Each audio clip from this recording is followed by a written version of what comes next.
നിങ്ങളിപ്പോൾ കാണുന്ന ഈ ഒരു എക്സ്പെരിമെൻ്റാണ് ലോകത്തിലെ ഏറ്റവും സ്ലോവസ്റ്റ് ആയിട്ടുള്ള ഒരു എക്സ്പെരിമെൻറ്റ്. 92 വർഷങ്ങളായി നടന്നുകൊണ്ടിരിക്കുന്ന ഇന്നും നടക്കുന്ന ഒരു എക്സ്പെരിമെൻ്റാണിത്. 1927 ഓസ്ട്രേലിയയിലെ ഒരു പ്രൊഫസറായിട്ട് തോമസ് പാരൽ എന്ന് പറയുന്ന ഈ വ്യക്തിയാണ് ആദ്യമായി ഒരു എക്സ്പെരിമെൻറ്റ് സ്റ്റാർട്ട് ചെയ്യുന്നത്. അദ്ദേഹത്തിൻ്റെ എക്സ്പെരിമെൻറ്റ് എന്തിനെക്കുറിച്ചായിരുന്നു എന്ന് വെച്ചാൽ, പിച്ച് എന്ന് പറയുന്ന സബ്സ്റ്റൻസ് അന്ന് വരെ സോളിഡ് ആയിട്ടുള്ള ഒരു മെറ്റലാണ് എന്നായിരുന്നു വിശ്വസിച്ചിട്ടുണ്ടായിരുന്നത്.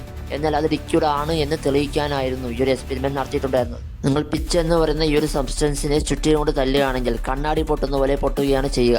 എന്നാൽ അത് ലിക്വിഡ് ആണ് എന്ന് കണ്ടുപിടിക്കാൻ വേണ്ടി ഫണൽ ട്യൂബ് എടുത്ത് ആ പിച്ച് എന്ന് പറയുന്ന സബ്സ്റ്റൻസിനെ അതിലിട്ട് വെക്കുകയാണ് ചെയ്തത്. എന്നാൽ ആ ഫണൽ ട്യൂബിൻ്റെ ഷേപ്പിലേക്ക് ആ സബ്സ്റ്റൻസ് വരാൻ വേണ്ടി മാത്രം ഏകദേശം 3 വർഷമാണ് എടുത്തത്.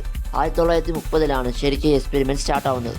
കുറേ കാത്തിരിപ്പിന് ശേഷം ആ ഫണൽ ട്യൂബിൽ നിന്ന് ആദ്യത്തെ ഡ്രോപ്പ് താഴെ വീഴുന്നത് 8 വർഷങ്ങൾക്ക് ശേഷമാണ്.